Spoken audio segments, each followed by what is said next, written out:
when you trust somebody at whatever level they are, whether entry level, mid level, executive level, they didn't get there by themselves.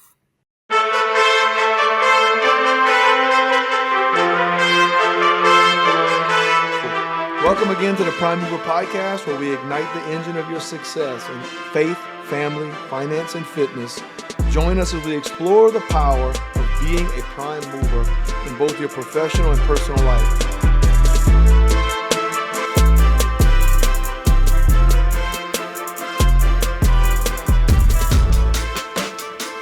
Hey everybody, thank you for joining us on another episode of Prime Mover Podcast. I believe this is episode number 16.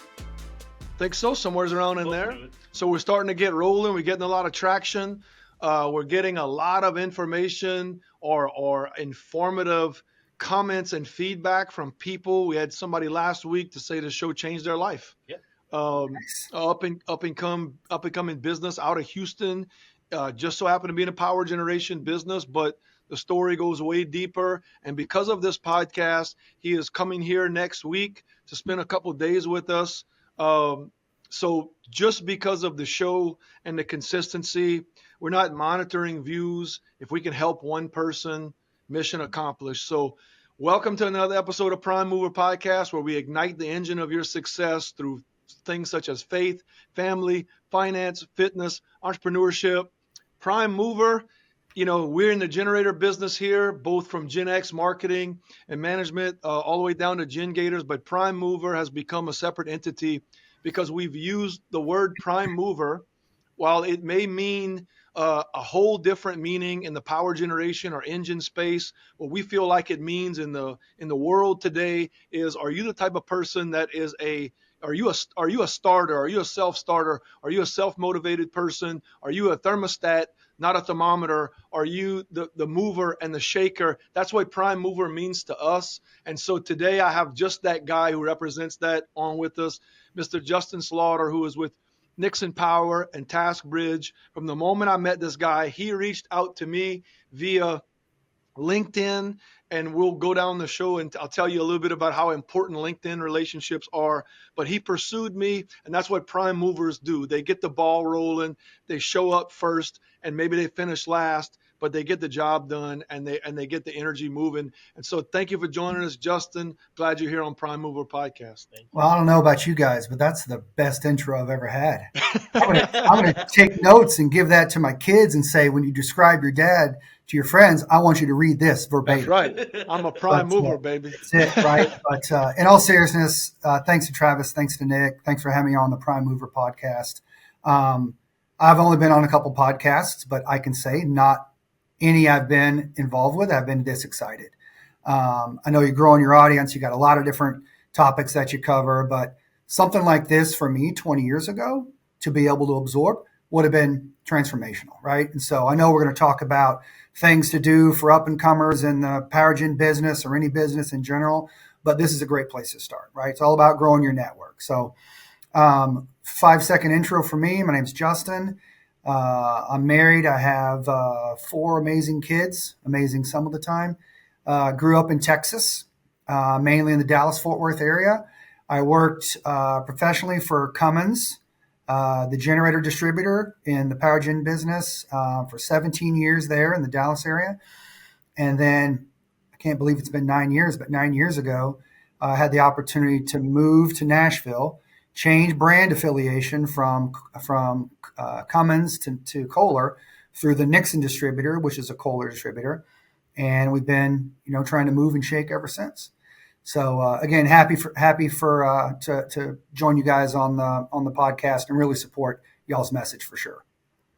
So I got a couple of questions. One, I'll make a statement first, and this is for future guests or anybody out there. You get an opportunity. I'm going to commend Justin on something. Obviously, he's got a lot more life experience than me, but is that you saying I'm old? It's okay. I know I'm old. I was recognizing your crown of wisdom. That's the second time I used it today. Right. Gray hair is the splendor of wisdom, says in the Bible. So, but I will say that most people nowadays, especially in this fast-moving environment, men get caught up in their identity being their work. Yeah. And so when he introduced himself, he said husband, father first, and where he grew up. And so to me, I wrote that down, did a great job with identity. So Hmm. while we're on that topic, I'd like to ask a few more questions. I'd like to hear a little bit more about your family. I know your wife is probably an entrepreneur. I think when we first met, you talked a little bit about that. So tell me a little bit about wife and the Slaughters. Yeah. So she's the best. She's the prime mover in our All house, right. and the rest of us just kind of orbit like moons around her Oh, that's aura. But no, she's great. We met, man, almost 20 years ago. And it's funny, I met her in a bar. That's where I used to hang out. It was fun, right? And That was it was before funny. Tinder, right? We were in an area in Dallas on Greenville Avenue. And the funny story is St. Patrick's Day, they shut down the street in Dallas and have big parties and everything. And St. Patrick's Day was a celebration was on a Saturday. I had been out there with my friends, couldn't find my credit card the next morning, so we backtracked on Sunday. We went to this establishment, this establishment, this establishment. May have had an adult beverage at each one of those. Found the credit card, and about that time, I saw this beautiful young lady who was very tall, with a short skirt and long legs and tall shoes, I like where walking this is in the going. establishment we just left. And so I told my buddies, I'm like, hey, close the tab. I'm going to go talk to her. There may have been some additional increased courage levels, but you got to do what you got to do. That's right. Be a And prime mover, baby. she, she had walked in with two friends, and I had two friends with me. And as she walked in, I could see her looking for a table, and I had already noticed there was one table, and it was a six top. And quick math, because generator guys are good at math. She had three people. I had three people we could fit. So I kind of followed her slowly around the bar. And as she put her hand on the back of the chair to pull it out, I reached over and put my hand on top of hers and Ooh. acted surprised, like, oh my gosh, even though I'd been stalking her for the last 5 minutes. And she looked at me like a creep and she said, excuse me. I said, oh, I'm sorry, miss. How many people do you have in your group? She said, three. I said, oh, I have three as well. There's 6 seats. If you'd allow us to sit with you, I'll buy the first couple rounds of drinks. And so she begrudgingly agreed, and the rest is history. Are you? So, Did you say your career started in sales? huh, That's pretty good. That's a That's pretty that's good. that is a That's a straight pretty good salesperson sales right pitch there. right yeah, there. yeah. No math. Yeah. So I studied what they call industrial distribution was the major back in the 1900s. Did undergrad at Texas A&M, industrial distribution. Now it's like a supply chain logistics management, right? Where you learn about, we did a lot of case studies on supply chain and, pipe, valve, and fitting distributors and electrical distributors and those kind of things. So I thought the major was going to be easy. That's why I did it. And I got into the power gen business. I started as inside sales, had a really great mentor. His name's Chad Traeger. He was a friend of mine. He graduated a year before me, and he took the exact same job at the Cummins distributor, inside sales, right out of school, wet behind the collar. So a year later, he was like, dude, they're opening up another inside sales, and you should try it. And I'm like, I don't know anything about generators. I already had accepted a different job. I was about to graduate. And he's like, just trust me, just do it. And so having trust from somebody, even at a young age, in your 20s, I went up there on a Wednesday and they made me an offer on Thursday. And Friday I accepted it and had to call my other about to be employer and apologize because I was taking the job. So it's funny. He's still in the business. I'm still in the business. A lot of those folks that we had there at that organization that were young and inexperienced, but we had somebody to take a chance with us.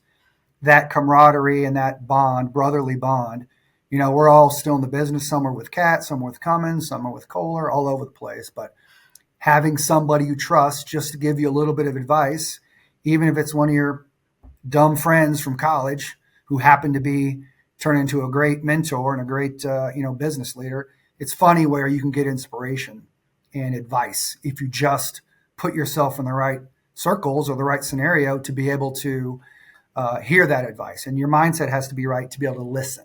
Hearing and listening, two different things. I know what it's like. My wife says I don't always listen. Sometimes I do. My kids, But it's really great to be able to. I have take a lot of pride in being in one industry my whole career, which these days is unusual. Awesome. I want to backtrack a little bit. You finished that thought with the kids, and I'd be remiss if we didn't give them a shout out as well. So tell us a little bit about the legacy of the Slaughters. The legacy of the Slaughters is strong because we have four boys, Oh and wow. Okay. they're all boys. And so my dad, the kid's grandpa, his favorite person is my wife because she gave him extended Four bloodline, boys. right? That's And right. so my oldest is Reed. He's 15. He's just going to a new school this year, and he's done great. He went from a small private school to a really big public school. He's been great. He's helping me learn how to do geometry because I used to know how to do it a million Yeah. years ago. And he's like, Dad, can you help? He's realized I'm not a very good helper in geometry. But so he's my oldest. My second oldest is Drew. His birthday was yesterday, so happy birthday, Drew. There you He's go. 13. He's in seventh grade. He's into a lot of different stuff. He's very cerebral. He does a lot of athletics. He's on the football team right now.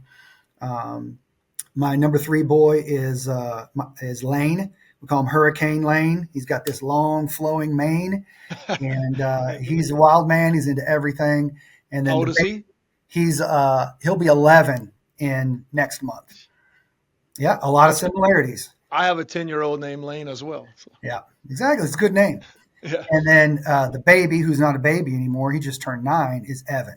And Evan's a ball of energy. Sorry, Lane's in fifth, Evan's in fourth. And so Evan's really, really bright. He got to go into school early, and he's just a joy to be around. He's got the most angelic face of any of the kids. And so, yeah, shout out to Reed, shout out to Drew, shout out to Lane, and shout out to Evan and their Yeah. mom. And I'm their gonna. mom, What's your wife's name? her name is Eve, Eve. I'm gonna go ahead and get her scheduled for Prime Mover podcast There coming you He up said pretty soon. he said She's she a was the prime prime mover, mover. man. So Yeah, she's But great. yeah, She balances the kids, the laundry, the house, the food, all the bills, the finances, and she's also an entrepreneur. She is 12 years. She's been in the women's retail space for 12 years, and she's wow. got one of the top producing stores in the country.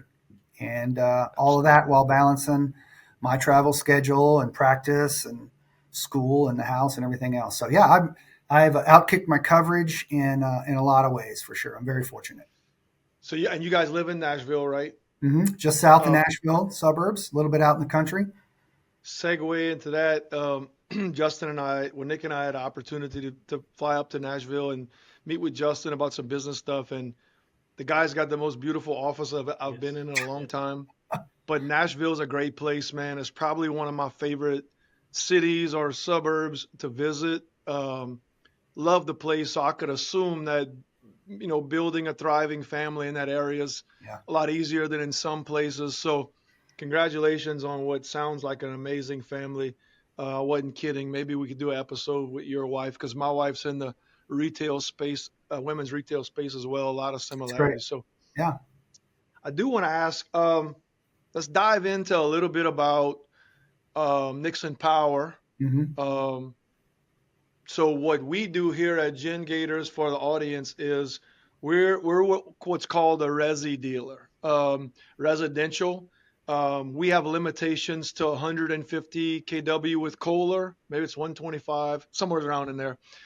In terms of factory certified technicians to install resi light commercial in that area. Um, Nixon is an industrial distributor, so Hmm. they have a lot more reins, obviously a lot more technicians, a lot more stature, a lot more experience, but their focus is going to be the commercial side, and we'll talk about that a little bit more later on. But Justin, what is your role, and what does a day look like in the life of Justin Slaughter at Nixon Power? Man, so my role is vice president here. I have responsibility for anything that's sales associated. So we application engineering, so pre-sales design work with consulting group, inside sales, outside sales for industrial product. Um, After we get the sale, before it gets installed, we have a project management group. I also have responsibility for service contract sales. So we sell a generator, we make a little money. We want to service that generator year after year after year to keep that customer loyal to the brand.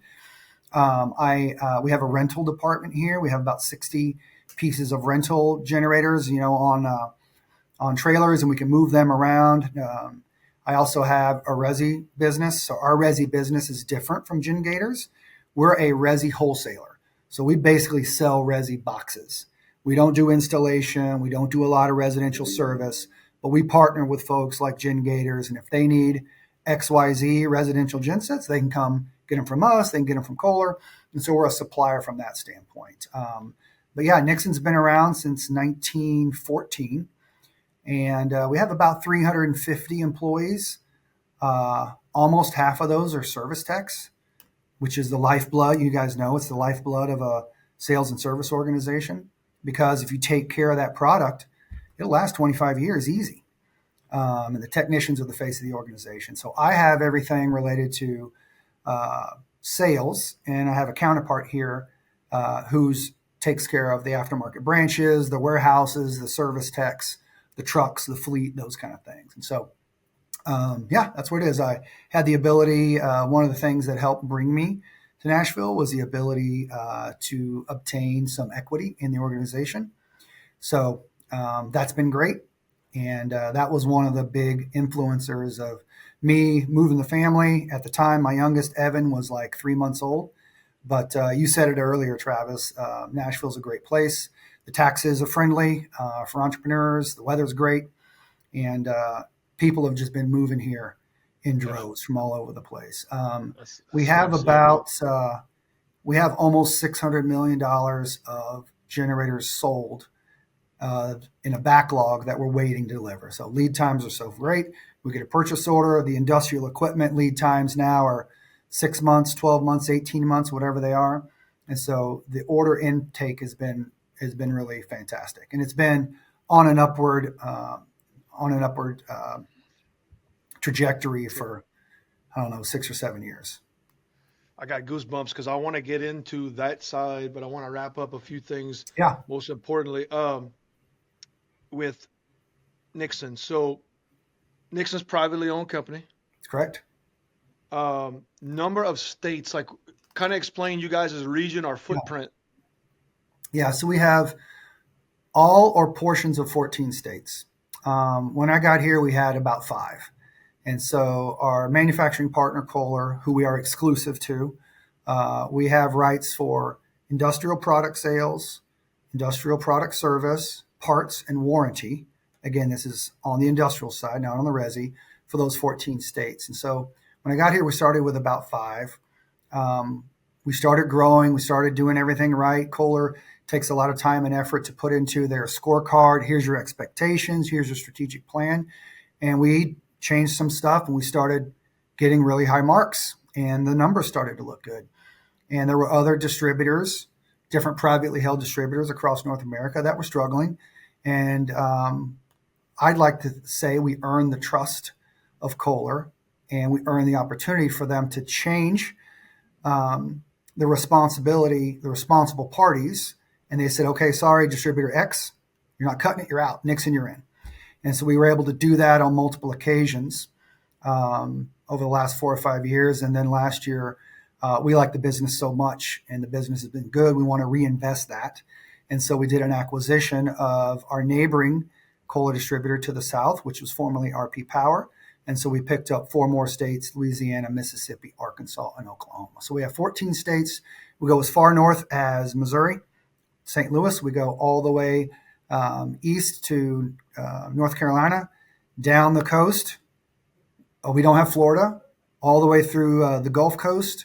We have a portion of Texas, and then up through Oklahoma, and back over through Tennessee and Kentucky. So yeah, 14 states is pretty great. Absolutely. And so I want to talk a little bit about.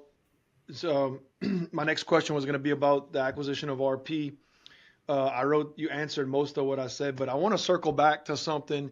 You mentioned selling the generator, and I love the way you phrased that, because that's exactly on the resi side. We kind of look at it in the exact same way. We have a responsibility to supply power, but the service agreement is the lifeblood of our Right. organization. Yep. And so I think that I love the way you phrased it. You say we make a little money on the generator, but I'm over service contract sales. So I work, we call that LTV here, lifetime value. We want to make sure that the relationship capital that we create with a client far exceeds That's what the right. manufacturer allows us to make, because we don't govern that. You know what I mean? We get to govern what we can govern, and I don't want to use the word control, but what we can govern is the depth of our service, the level of our professionalism, and the sustainability of our techs to perform those things. So I want to dive into some service and some maintenance, because I would think most of generally manufacturing, B2B sales, B2C sales companies probably assume, oh man, you guys, you got boxes and boxes and SKUs and tons of inventory and you must kill it. And the thought process is, well, Mhm. the numbers say otherwise because we have 350 employees, 50% of those are service techs. That's right. That's where our lifeblood's at. So I want to talk to you a little bit about service. And I know that it's as important to Nixon as it is to us. Yeah, having a balance of a healthy product sales business and an equally healthy service business, it nothing's recession proof, right? Sure. Nothing except maybe liquor, Yeah. um, and healthcare, because babies are going to be born and people are going to Yeah. pass away, right? But having the health of a new sales business and a service business, it gives you almost like a hedge. So obviously, we have customers that have, in most cases, a fixed budget, either to buy new equipment or repair old equipment. And in times where capital is cheap and there's expansion and there's a reason to build new buildings or expand existing buildings, we sell a lot of brand new generators. In other areas or different markets, cash may be tight. They may be seeing recessionary trends. And so instead of buying a new generator, what do? They probably spend more money than they should fixing an older generator to keep it going. And so when times are good, we have great service and we have great product sales. But at some point, if product sales slow down, our service picks up. Sure. And that only happens if the client trusts your technicians and they know you're not going to sell them any repairs that they don't need. But they also know that if the technician says, hey, Mr. Customer, you really need to replace these belts and hoses, otherwise you could have a failure here. If they believe you, they trust you. And if they trust you, they'll follow your advice.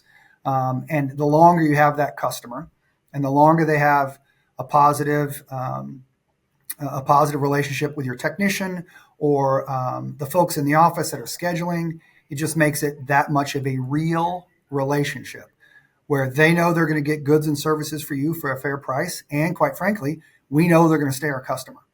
And so that as a business owner, that gives me a lot of trust knowing that my service contract base of so many thousands of gen sets, we're going to retain 95% of those, right?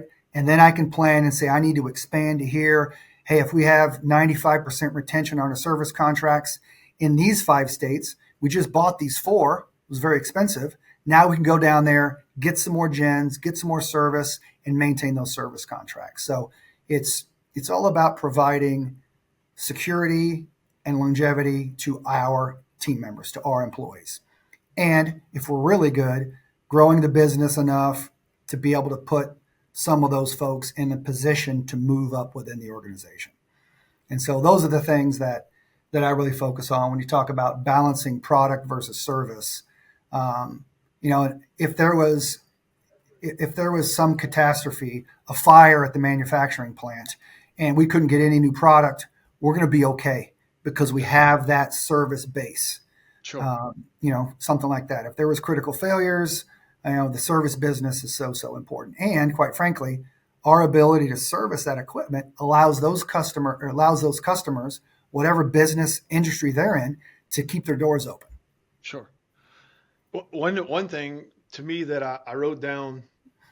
Um, so I think I would say advertising, marketing, and client retention, Mm-hmm. though the methodology, the principles are still the same, but the methodology is cyclical.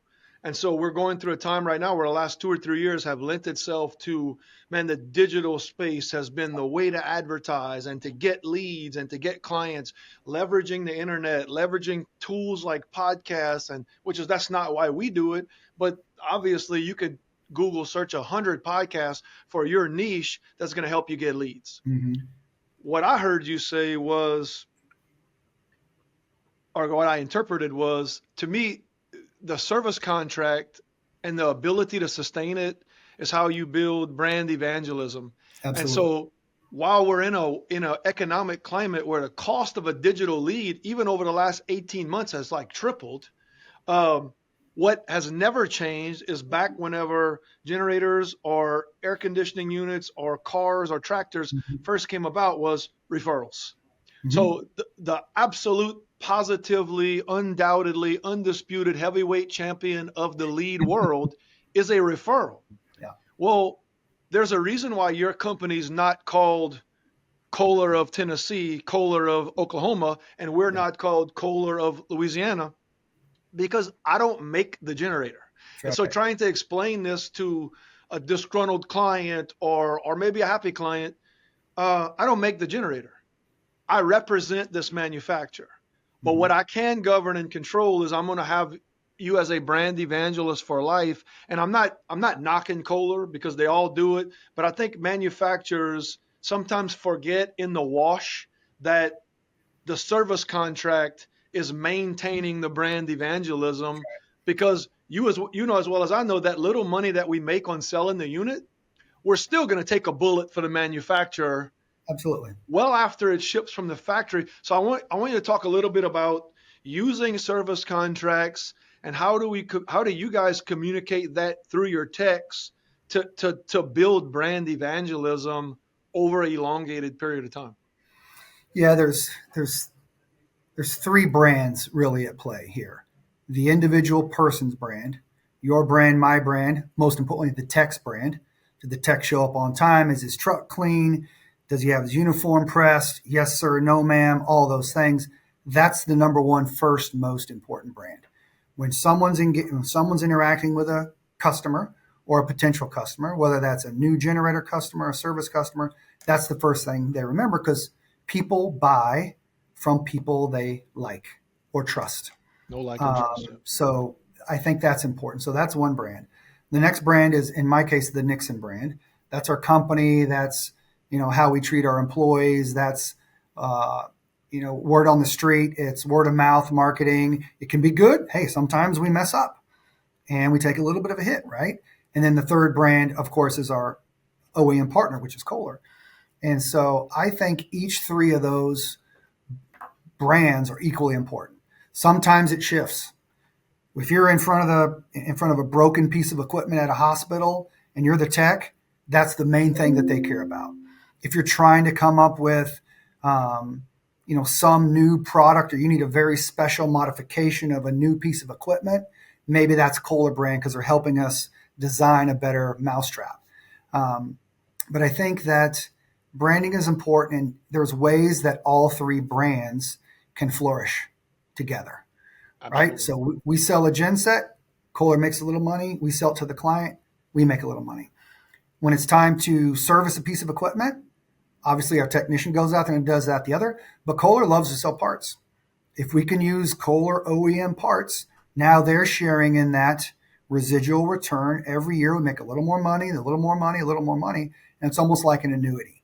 And encouraging the person in front of the customer, in this case, in your question, a technician, that's job security. Yeah. The more services we can build around their branch or even around their house, sure, man, that gives them more of an opportunity to get in front of more customers, to get even more kudos and build even more trust. And we hope that they always stay employed at our organization. But I mean, how many techs do you know that change from employer X to employer Y, and all those customers are like, oh, what do you mean? Jim, the technician's not here anymore? He's at brand X?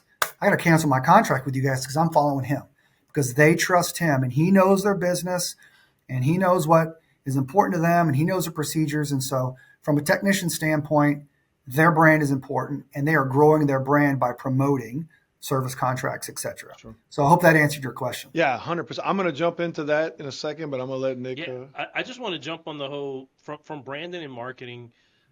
I want to move into sales, and I might be just jumping No, ahead on go that, ahead. but because I'm sitting here as maybe a young entrepreneur or somebody who's just open or has a Shop. gin shop, not gin stop. Um, Wayne's gonna We like just that. gave somebody a shout Yeah, out. shout Thanks. out. Anyway, um, your sales team, like we've talked about and building our technicians as salespeople, sales techs. Yep. We have those, but we also employ salespeople. Do you do the same thing? Is that part of the Mhm. sales strategy? Do you have dedicated sales? Yeah, we do, Nick. It's a good question. And a lot of people go at it different ways, and we've tried it different ways. So the way we're going to market now, especially since we have this new territory, is I need people out there just looking for new service contracts. Technician, what's a technician's main job? Fix the generator, service the generator. So 80% of their day, it's looking at parts, it's looking at wiring diagrams, it's figuring out how to fix a piece of equipment, right? A lot of the customers that technician is seeing are already service customers. And I can't replace that technician's ability to repair a unit or troubleshoot it. We got 50%, 150, 175 techs. I could take 30 more tomorrow. So asking them to spend more time selling can be counterproductive because now you have less time completing work orders, and those work orders turn into an invoice, which turns into a receivable, which turns into cash. So especially in the markets that we have newly acquired, where our market penetration is low, I want an army of dedicated service salespeople calling on accounts that we currently do not do business with. And you guys know sometimes that's a slow cycle. Very, very seldom do you get a one call close Sure. with a service account because number one, are you talking to the right person? Is that person have the ability or the authority to make a change in switching out their current service provider, who they may have had for 20 years, right? Do they know who we are as Nixon, as Kohler? And so we need boots on the ground and just a churn of activity like an army of ants, identifying possible new accounts and trying to close those accounts. Now, in our more mature markets, then there's less of a focus on outside service sales and more of it is on, hey, we sold a brand new gen set. I want to make sure we get that service contract now on that new gen set. But when you have a very large installed base of 10, 20, 30,000 gen sets over the last 20 years, there's a lot of customers out there who we are not selling parts and service to. And so that's where we're at today. But it's a good question, Nick. And we've changed it different ways. I haven't figured out the perfect mousetrap on staffing sizes, on incentives, on those kind of things. Now, we do encourage if a technician brings us a lead on a service contract, there's a spiff there. If if I'm an accountant at Nixon and I drive by a building and there's a genset there and I can provide a lead to get a service contract, I'm happy to spiff that too. It takes all types of folks who can try to build Yeah. a service organization. And like you said, somebody may know somebody and their neighbors works at a large organization who's at a healthcare company and they need generator service. And so we try to keep a lot of lines in the water with all different bait, trying to figure out what's gonna catch the fish today, and then it changes tomorrow. It's pretty crazy how relatively similar our operation philosophy is run Yeah, to such a so that gives me a lot of hope. But I would say closing out the service contract section of it is like, you know, in the resi space, there are installers, yeah, there are turnkey service dealers, there are chuck in a truck. There's a lot of different ventricles of the business, but when it comes to service, that's our lifeblood because an amateur can do anything really well one time. one time. But can you repeat it consistently, create lifetime value? The reason why we call it LTV is because we don't don't get me wrong, we're all in business to make money. We're not Sure. a .org. We're not a nonprofit. Let me just say that. We've had some months where it seemed like we were a nonprofit, but at the end of the day, um, trying to be professional. And the lifetime value is you're not going to get lifetime sustainable revenue from a client unless you can provide lifetime value. So constantly almost being maniacal about our maintenance and Mhm. programs and everything that we do forward facing to the client post installation. I mean, we got a whole department here that's all they do.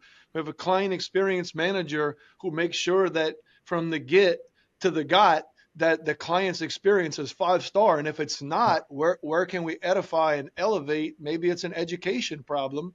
But even after that, when it's down to renew the contract, when we are constantly evolving the number of visits, what we do on each visit, what do we call a legitimate primary service or a secondary service? I think when you're an organization in the blue collar trade business, I talk about this a lot. I believe that I've been a mechanic. I've 20 years crawling inside of engines physically. I mean that in every aspect.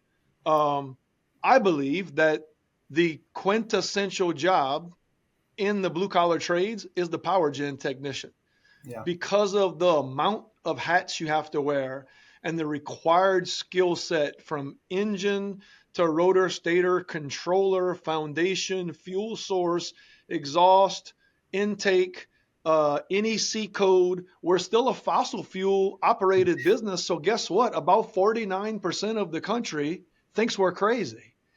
And then the other portion regulates through compliance on NEC code every other thing that we do. So Yeah. when you can knife through that and emerge as an executive or a steam level of service technician, a power gen space, I Mhm. don't know that there's an echelon higher than that.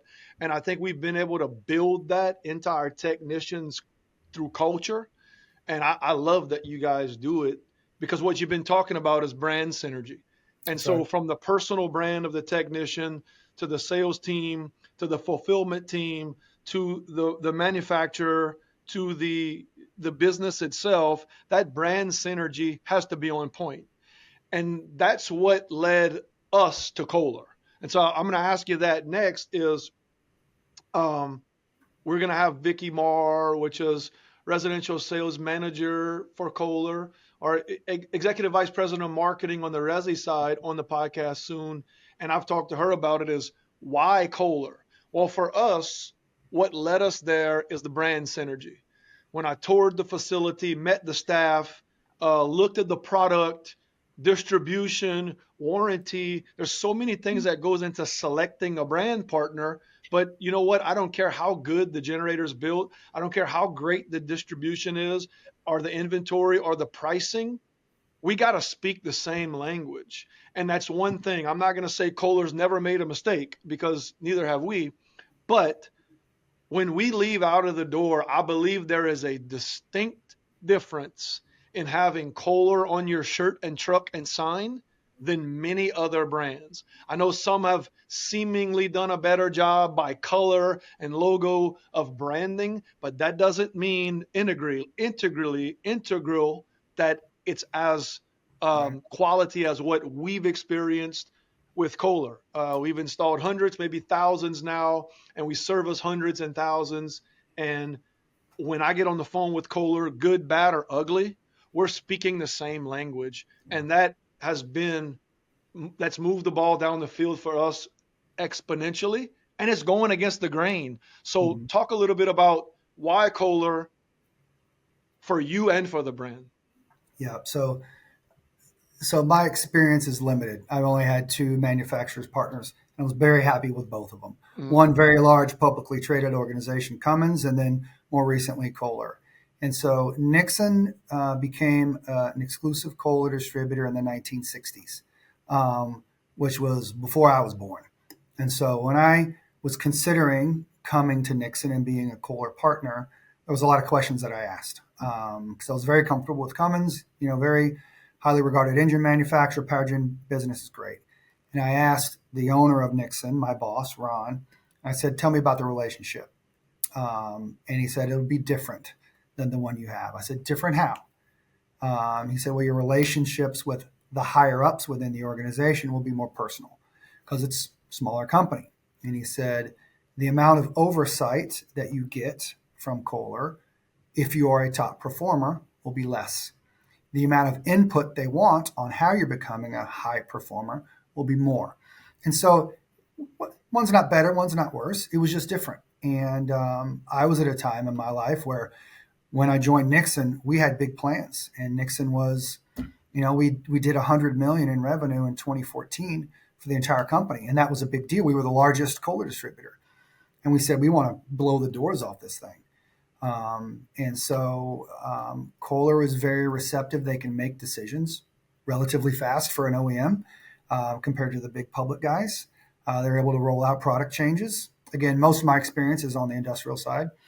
And they listened, and they were able to do some things when, the stuff hit the fan, either related to product quality or delivery, which happens to everybody.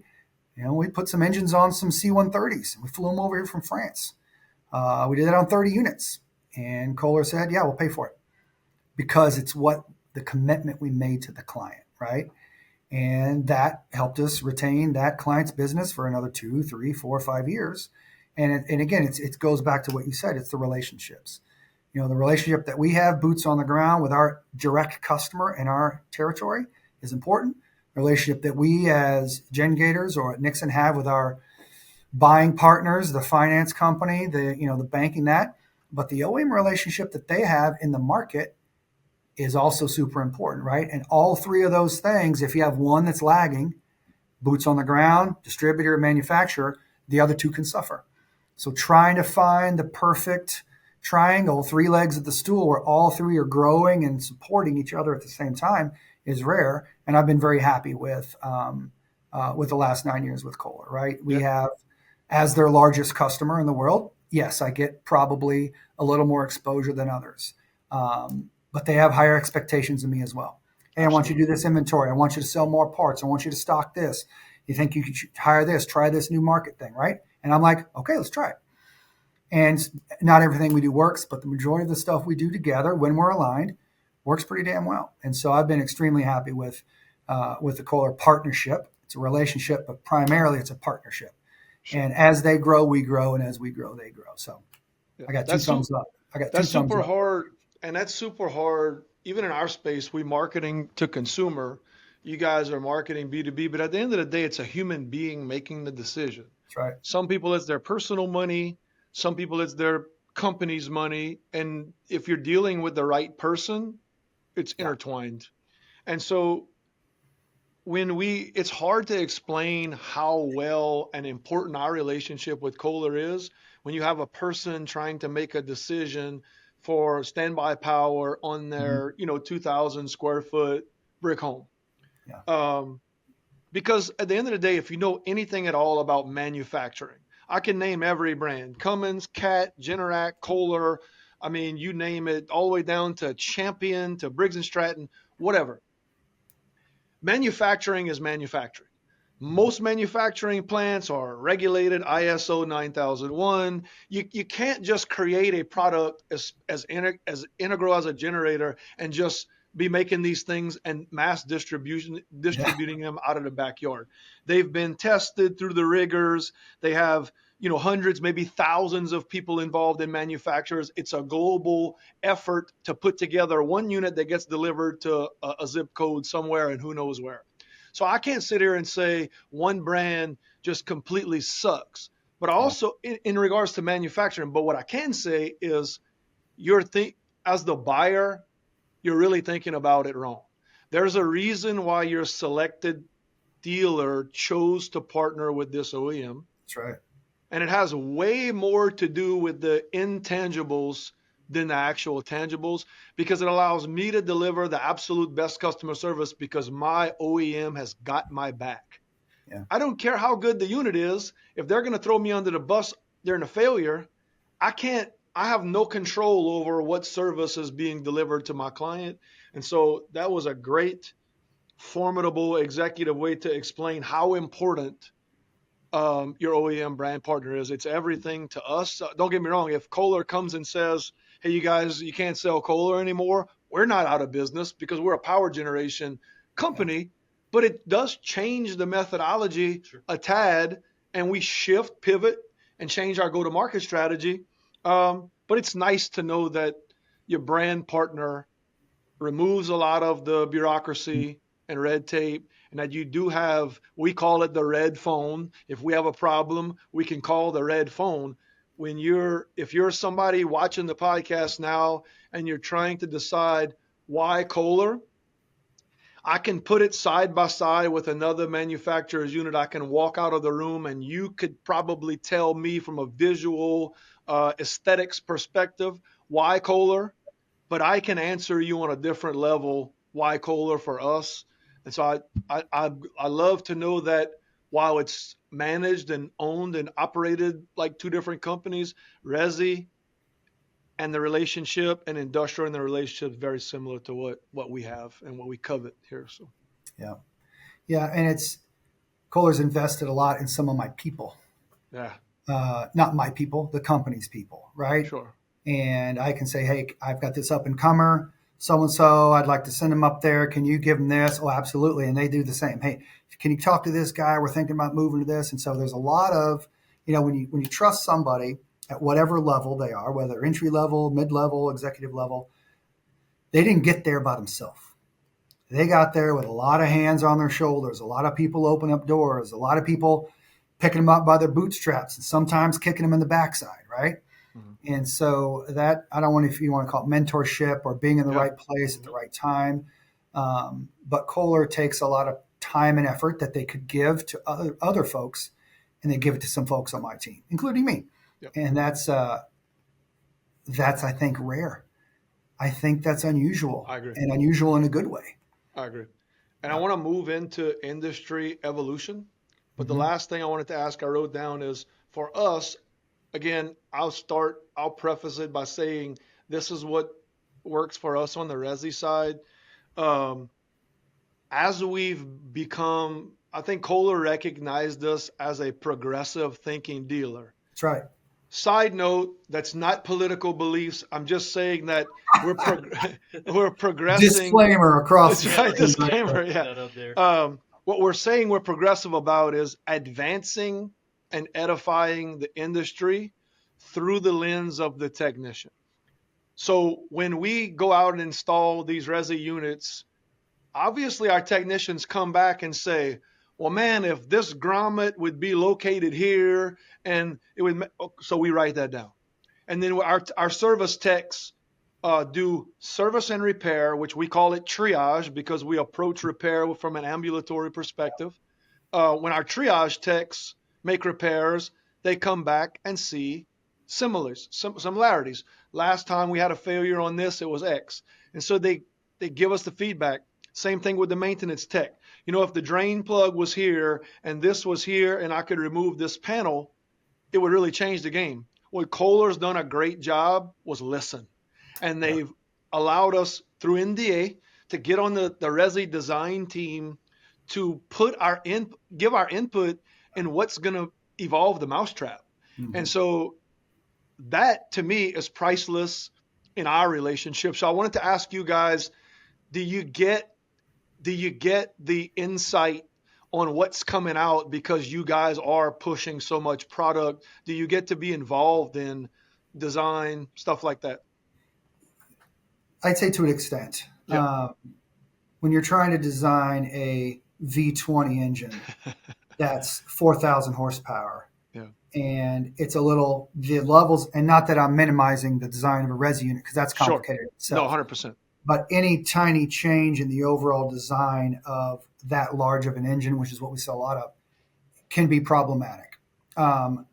So I trust the folks up there who are way smarter than me and way smarter than a lot of folks I have on the front end design. When it comes to maintenance process and maintenance procedures, we do give feedback. Yep. But what Kohler does help me with, and they do encourage, is they've realized that we have a pretty good process. We have a good recruiting process. We have a good promotion process, and we have really good tools. And they've allowed me to approach other like-minded Kohler distributors, who obviously we know and we trust, and we have personal relationships with a lot of folks that are involved in their business. We have inside sales guys that have the same troubles that they do. And so they've allowed me to promote the usage of tools, best practices, so to call it, kind of like your best practice group, to other like-minded individuals. And now we have a lot of other Kohler distributors using the same processes that made us successful. Sure. And some manufacturers would be like, nope, don't even talk to your neighbors. Don't, we're worried about collusion, all these different things, which we never collude. Again, there's another disclaimer, no price fixing. Yeah. Edit that out. But, so you're not just going to randomly replace the president that didn't want to get out? Like the no coups going on? No, there's no coups. There's no coups. But, and they promote other distributors that do really well at other things too, right? Like we have distributor advisory groups where we may have a distributor who's really cracked the code on upselling service agreements or tech efficiency or tech scheduling. And guess what? We're all going up there. And we're going to sit and listen for 2 or 3 days because what they say is important. Yeah. And they may come to me for sales or those kind of things. And so constantly tweaking the mousetrap. No mousetrap is perfect, but Kohler's very good at saying, hey, let's try this. Let's try this over here. And they don't pull too many levers at the same time so that we don't know what was the one most impactful change that they made. So that's how they support us on the industrial side. Hey, Justin, you mentioned tools, and so I'm just going to segue right into it. Some of the tools you personally have a hand in developing, right? Which is TaskBridge. And I don't know if you could speak a little bit on that and the potential of TaskBridge in the resi space. Is that something you're I love to talk about? Or I love to talk about TaskBridge. TaskBridge is our accidental SaaS business. And so as you're growing a large organization and complex products and multiple different projects, quotes, or, as you're gaining market share, there's a lot of requirements on the personnel. Because like you said, if we're promoting the individual brand, the distributor brand, and the manufacturer's brand, that's a lot of people you got to make happy, right? It's like having multiple kids at the table. You got to make sure each one gets fed and has shelter and protection and love, right? And so we looked at our processes, and we, whether that's a sales process or a project management process, again, on the industrial side is where we started. And we said, what adds value to us? Each step, what adds value to the customer? And anything that doesn't add value, let's find a way to get that step out of the process because we're just leaning out the efficiency. So we did that, and we figured out a process was pretty good. We rolled it out. This is probably 2016, 2017. Sales went up and deliveries went up. Because a lot of times, as you're trying to grow sales, the people who are most responsible for sales are the trusted advisor to the customer. And when you're in long, new building construction cycles, 12 months, 18 months, I can't have a revenue producer tied to that project once we already have this sold. Right. And if he's the only one that knows anything about that project, he's getting phone calls, he's getting emails, he's scheduling delivery. Don't schedule delivery. I can find somebody else who can do that probably better. And so we changed that around, and the number of projects our team could manage with the same headcount doubled. And the number of sales our team could sell in a year doubled with the same headcount. So after that, for a couple of years, we said, okay, now let's throw more headcount at it and see if we can get even better returns. And so long story short, we tried to fine tune the process, and then we built a tool that everybody in the company uses that supports the process and teaches the process, and most importantly, promotes knowledge transfer. Because we've all got folks who have been in the business turning wrenches for 30 years, and one of these days they're going to retire. And can you imagine if that knowledge just walked right out the door, and we as business leaders didn't do anything to try to prepare the next generation of their replacement? That's a failure on our part. 100% that's on us, right? And so the process and the tool prepares people to learn about their current role. It exposes them to other roles and quite frankly, pushes them to inquire about other roles. And then hopefully our job is growing the business enough where we can put them in that role. So long story short, we built some software, started out as a sales tool, merged into a sales and project management tool. Now it's merged into a field service and technician tool. And we've got a lot of folks running that in the Kohler industrial distributor base.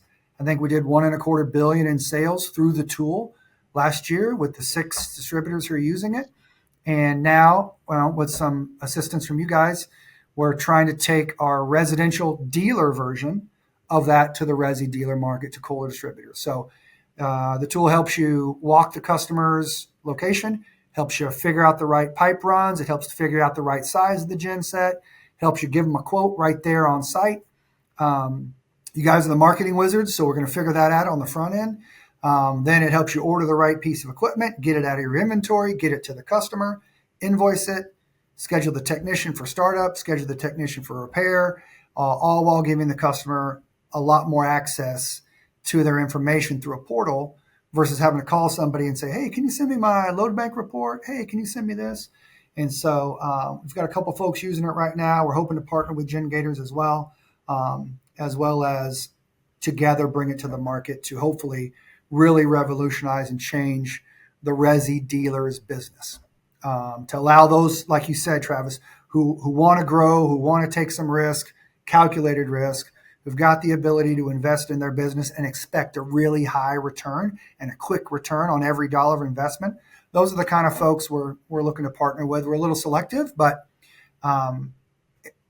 partners like yourself will make us better and make the tool better, collectively making our subscriber base better. So that was a really unorganized way to answer it, Nick. I hope that gave you kind of a little bit of how we look at it. I'm a little bit of a scatterbrain when it comes to describing things that I'm passionate about, and the software and helping other businesses grow. That's my new thing. It used to be me as a sales guy. I'd want to go sell $1 bajillion, and that was me. Right now I'm old. That's not my jam anymore. Justin, this dude's got a PhD on dealing with scatterbrains. He sits 4 feet from one for most of the time. So I understood it. I think for the most part, the people we kind of roll with understood it. So. Yeah, no, I think it's great. It's a great tool, and I just wanted to kind of let our listeners and the dealers know there are things in the works that are designed to help them grow, and that it's coming. You know, it's coming down the line, and then I think the tool itself is a great tool, and looking forward to what your team's able to do. Shameless plug. I'll give you one shameless plug, and that's it. So tashbridge.com, that's the website. Now shut up. Perfect. So that's TaskBridge. We'll put that in the show notes. Perfect. I'll say this: entrepreneurs, young entrepreneurs in the trade space. Let me say 2 things directly to you. The most expensive tool is the one you don't buy. We are at a point right now in our business when you say the word tool, a crescent wrench coming to mind is an antiquated way of thinking because data is king. You know, we're at a point right now, even with our data. I gave a presentation yesterday at a Louisiana, something the governor is putting on called the CEO Roundtable. And Nick put together a really amazing strategic portfolio for me to explain.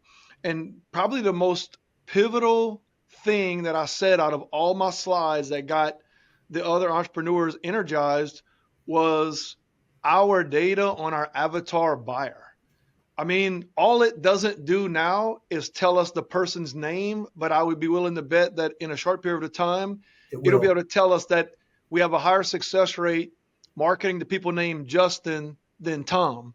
And so now our avatar buyer tells us age, demographic, job, address, hobbies, personal interest, household income, like you name it, pretty much anything you could think of. So these tools, I said earlier, what you can replicate defines your level of professionalism.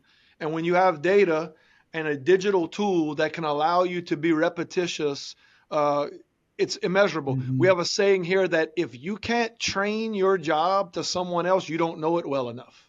A pastor once told me, every man needs a Paul, a Barnabas, and a Timothy. And I didn't really know what that meant, but Paul was a spiritual guidance, a father, somebody speaking into you. You can apply this to the world, or you can apply it to Christianity's faith, whatever.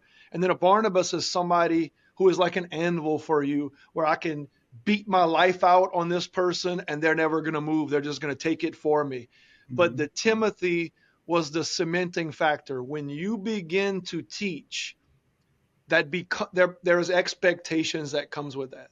And so in a world where the target in business is moving every single day, the idea that you can use data and digital tools to help teach the next generation, the level of professionalism that it does for the entire organization, the team, or the family, whatever it is, whatever entity you're representing, is transformational. Data has been transformational for us as a business, me as a person, as a CEO. I became a CEO because of data. I was just an owner at that point, which is a heavy ass title to wear around most of the time, but I became a CEO based on data.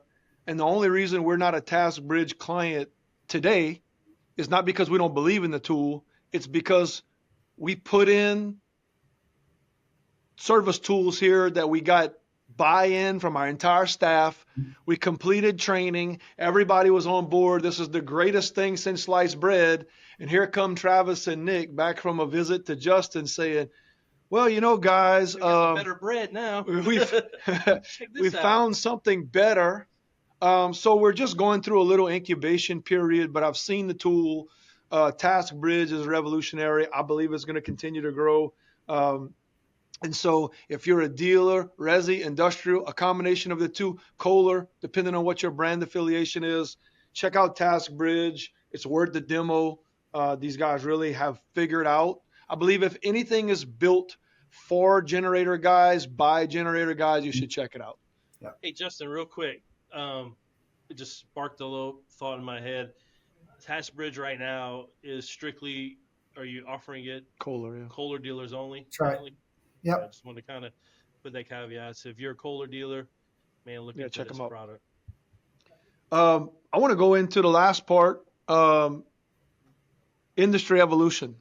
You talked about, 4,000 horsepower engines, which is, 2,500 kW unit.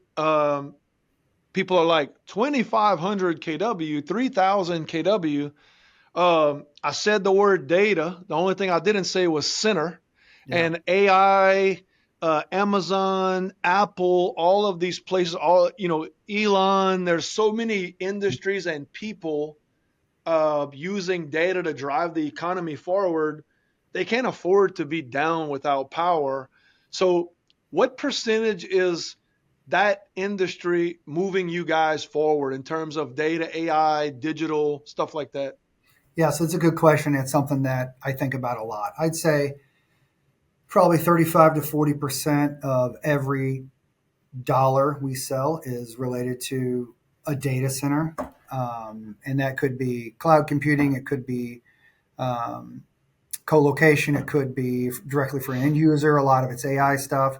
But yeah, I'd say it's 35 to 40%. It's trending. Yeah. A little higher. Now, granted, we still have great healthcare business. We still have great water, wastewater treatment business, manufacturing. All the other things are also doing really, really well. But the people who are gobbling up big chunks of manufacturing capacity are the data guys. And it's a race. They're in a race because they can't open a new facility without utility power, and that's a challenge. And they can't open a new facility without backup power, and that's a challenge. And so trying to deal with, okay, I have this many slots of this equipment. I need to send them over here. This customer wants these. Okay, I can give those them. And it's fun. It's fun, but yeah, AI is driving a lot of that manufacturing because those data center knows as soon as they can build the space, it's leased and they're going to the next one. And the sooner they can get it online, the sooner they can close a lease at a different rate. But yeah, I love data center business. I'm not crazy enough to put all my eggs in that basket, but 40% I can live with all day long. Absolutely. I think we don't experience that on the smaller side, but I can tell you that here's what's crazy: the trickle down effect of the country Yeah, becoming more digital is we get a lot of people who need standby power because their home has become their office. that's right. You know, the pandemic changed the game on the landscape of what people are capable of doing from where or remotely. Mhm. And so we see quite a bit of people in our Kohler lead generation, in our self generated leads that are, hey, I want backup power because I work from home and my company requires that I work from home. I met a guy not long ago. I'm gonna dip on the length of his title, but he had some type of high executive title, worked for the military, Mhm. and they allowed him to work from home.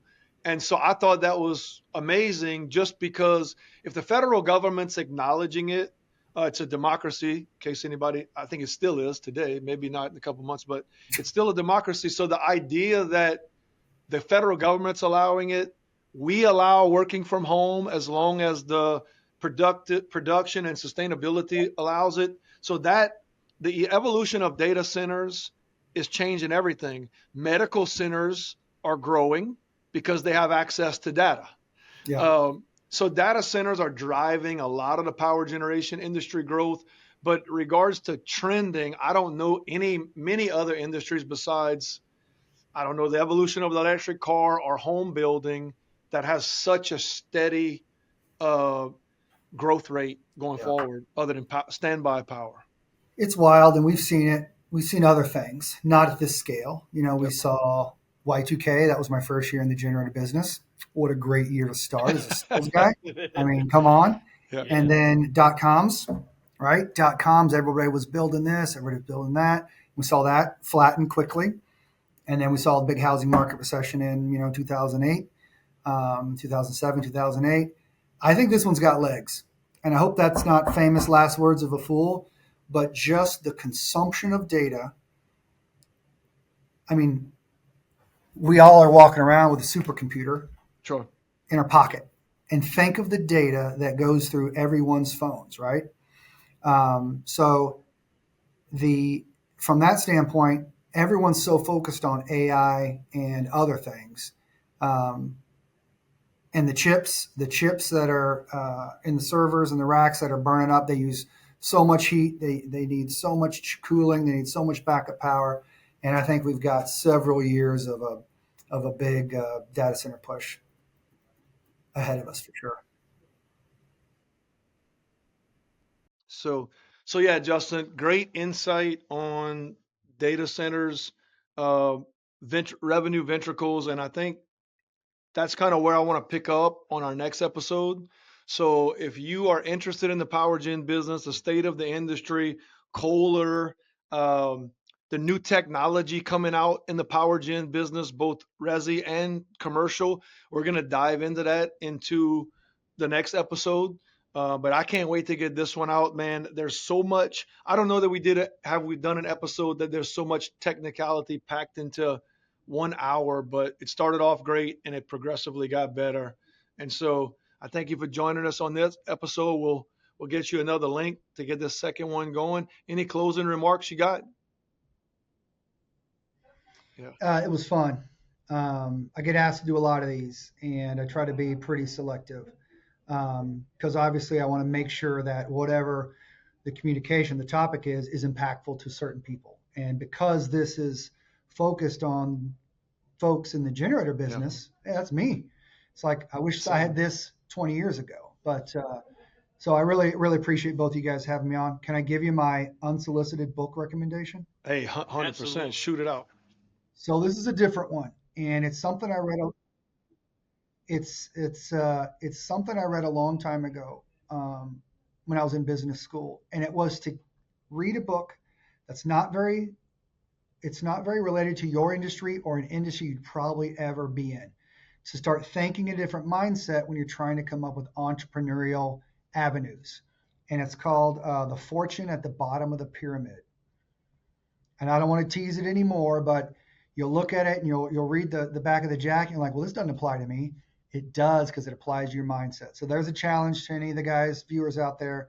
Fortune at the bottom of the pyramid. It's an easy read. It's short. 100%, man. If you guys are looking for hey, I'm gonna do a shout out for you. One of our service techs who we held at high regard had an opportunity to relocate. Matter of fact, out to San Antonio, and when he came and told me he was gonna leave, I about physically cried. But when he said where he was going to work, I was like, you know what, brother, that's good on you. And so shout out to Joby Meek, service tech that's located out in San Antonio. He said we could take 30 tomorrow, and maybe it's not exactly 30, but if you're a service tech and you've got some mechanical experience, some electrical experience, or maybe you're just a prime mover and you want to elevate in the blue collar trades, power generation is a great place to be. Coal is a great product to represent, and Nixon Power is a great company to work for.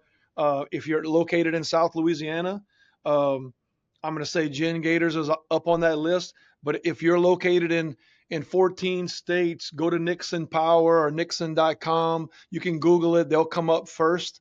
Look at their territory. And if you want an opportunity to relocate, this is the guy that you'll be working for indirectly. But this is the guy who's helping set the tone for culture in the business. So if what he said mattered to you and you're a prime mover service tech, look up Nixon Power. So thank you, Justin. I appreciate you, man. You are a hell of a prime mover, and I'm excited to have you back on real soon. It was my pleasure. Thanks, guys.